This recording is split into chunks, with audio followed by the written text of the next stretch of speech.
আপনার কি রাতে ঘুম আসতে দেরি হয়, অথবা বিছানায় শুয়ে থাকেন কিন্তু ঘুম আসে না? শুধু চিন্তা আর অস্থিরতা? আপনি একা নন, লাখো মানুষ প্রতিদিন এই সমস্যায় ভুগছেন। কেউ প্রকাশ করেন, কেউ বা নীরবে চুপ থাকেন, কিন্তু আমরা নিয়ে এসেছি এর প্রাকৃতিক ও পরীক্ষিত সমাধান। অরিজিনাল ইরানি জাফরান। গবেষণায় দেখা গেছে প্রতিদিন রাতে 1 গ্লাস দুধে জাফরান মিশিয়ে খেলে 4 থেকে 6 সপ্তাহের মধ্যেই উপকার পাবেন ইনশাআল্লাহ। জাফরান খাওয়ার নিয়ম: 4 থেকে 5টি জাফরান কেশর 2 থেকে 3 চামচ পরিমাণ পানিতে অন্তত 15 থেকে 20 মিনিট ভিজিয়ে রাখুন। তারপর তা গরম দুধে মিশিয়ে রাতে ঘুমানোর আগে পান করুন।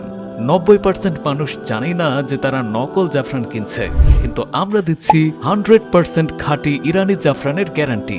তাই রং আসতে একটু সময় নিতে পারে। আমাদের জাফরান সরাসরি ইম্পোর্ট করা ইরানি জাফরান। ভেজাল প্রমাণ করতে পারলে পাবেন 1 লক্ষ টাকা পুরস্কার। তাই আর দেরি কেন? ঘরে বসেই অর্ডার করুন, নিচের বাটনে ক্লিক করুন অথবা হোয়াটসঅ্যাপ করুন এই নাম্বারে 01878992799।